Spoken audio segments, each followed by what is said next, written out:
Hello everyone, कैसे हैं आप सभी। आशा करता हूँ अच्छे होंगे। अभी हम आज पढ़ने जा रहे हैं नंबर सिस्टम में सबसे पहला टॉपिक पढ़ेंगे हम प्राइम फैक्टराइजेशन।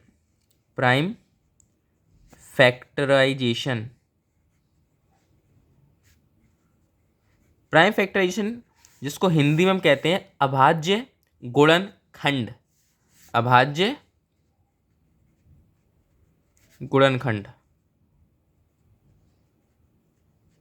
ये होता क्या है? अभाज्य गुणनखंड लासा मासा एलसीएम एचसीएफ आपने पढ़ा होगा, एलसीएम पढ़ा होगा। लासा लेना, जैसे कि कोई भी नंबर दे दिया हमें, मान लो 180 दे दिया। अब किसी ने बोला कि इसके अभाज्य गुणनखंड या फिर इसकी प्राइम फैक्टराइजेशन बताओ, तो आपको क्या करना है? इसका आपको एलसीएम लेना है। एलसीएम एलसीएम मतलब लासा लेना है आपको। अब इसका एलसीएम कैसे लेते हैं? एलसीएम लेना आपको आना चाहिए। देखो, लास्ट में इवन है तो आपको 2 से डिवाइड करना है हमेशा। तो 2 इसको डिवाइड कर लीजिए, रफ में 90 आएगा। फिर 90 को 2 से 90, फिर देखो लास्ट में क्या है? कभी भी किसी भी नंबर के लास्ट में 0, 2, 4, 6, 8 ये नंबर कभी भी किसी भी नंबर के लास्ट में आ जाए वो इवन नंबर कहलाता है। 1, 3, 5, 7, 9 ये नंबर किसी भी संख्या के लास्ट में आ जाए वो ऑड कहलाता है। ये वाले इवन कहलाते हैं, ये वाले ऑड कहलाते हैं। जैसे कि 1, 1, 1, 1, 2, 1, 3, 3, 1। तो ये क्या है? हमें पूरे नंबर से मतलब नहीं, लास्ट में देखना है हमें। लास्ट में क्या है? 1 है तो वो ये पूरा ऑड नंबर है। लास्ट में अगर इनमें से कोई भी एक आ गया, मतलब 4 आ गया, तो लास्ट में क्या है? 4। तो 4 किस में आता है? इवन नंबर में। तो हम इसको इवन नंबर कह देंगे। हमें आगे से कुछ मतलब होता है, हमें लास्ट में देखना होता है लास्ट में इवन है कि ऑड है। ठीक है।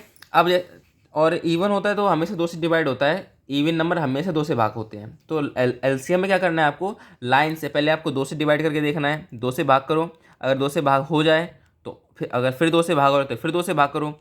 जब 2 से भाग होना बंद हो जाए फिर 3 से भाग कर दो। 3 से भाग होना बंद हो जाए फिर 5, 6 ऐसे करके आगे वाले नंबर चलना, मतलब छोटे नंबर से बड़े नंबर के पास जाना है।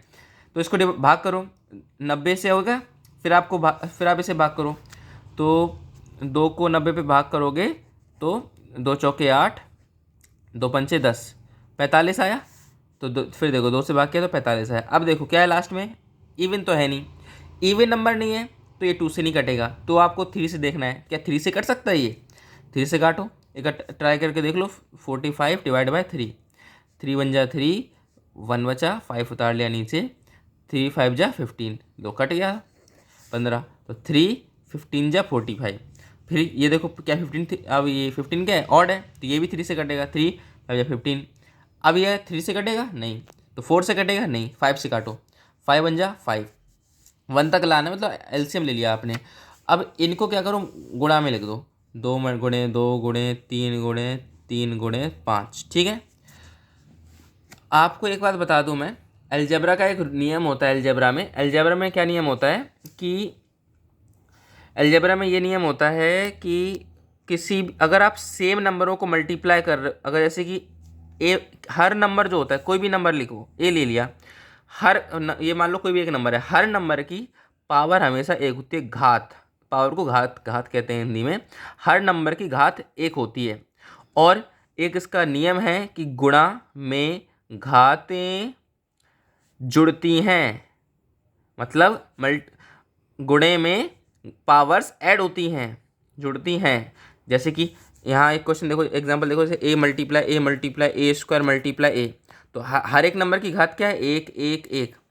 तो आपको वही नंबर लिख देना, इस समय ए ही है तो ए लिख दो।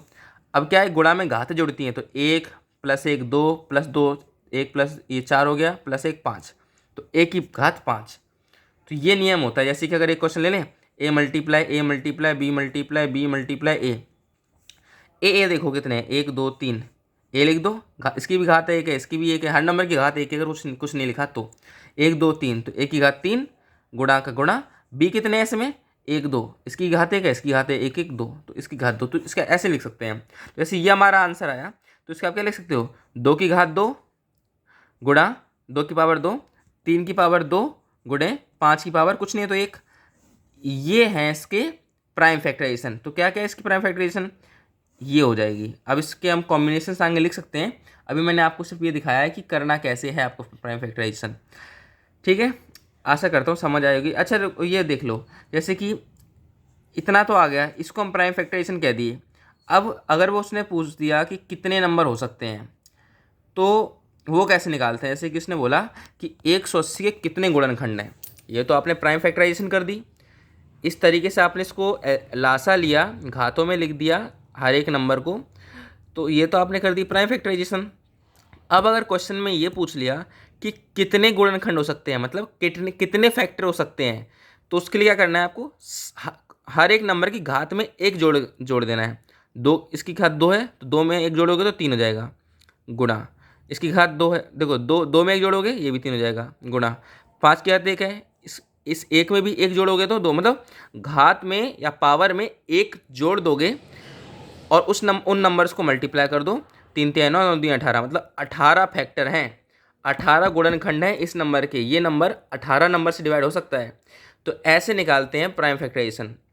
समझ आया होगा, आशा करता हूँ। समझ नहीं आया होगा तो आप एक काम करें, कुछ क्वेश्चंस प्रैक्टिस करें, खुद से नंबर ले लें। 3600, 200, 720, 1800, 300, अपने में से कोई भी नंबर लें, 100 और 250, कुछ भी, मतलब ऐसे करके रैंडम कोई भी नंबर लें। नंबर लेने के बाद उसका लासा निकालें। लासा निकालने का साधारण सा नियम है एलसीएम निकालने का, कि देखो इवन है तो हमसे 2 से भाग करना है, 2 से भाग नहीं हो रहा हो तो 3 से ट्राई करना है, 3 से ना हो तो फिर 4 5 ऐसे आगे आगे बढ़ना है, छोटे नंबर से शुरू करना है। जैसे 45 को आप सीधे 15 का पहाड़ा नहीं गिनना, 3 से देखना है, 3 से नहीं हो रहा तो फिर 4 से देखना है ऐसे। तो जब ऐसा हो जाएगा लिख दो। गुणा में ये नियम होता है, सेम नंबर की पावर, अगर सेम नंबर है गुणा में तो उनकी घातें जुड़ जाएंगी। तो 2 है तो इनकी हर नंबर की पावर 1 होती है, 1 + 1 2, ऐसी घातें बस जोड़ के लिख दी हैं।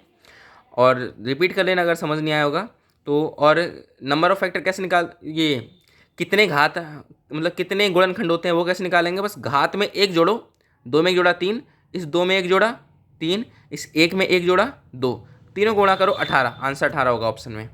ठीक है, समझ आएगा, इसको करना ट्राई। ऐसे क्वेश्चंस बहुत इंपॉर्टेंट है, एग्जाम में आते हैं।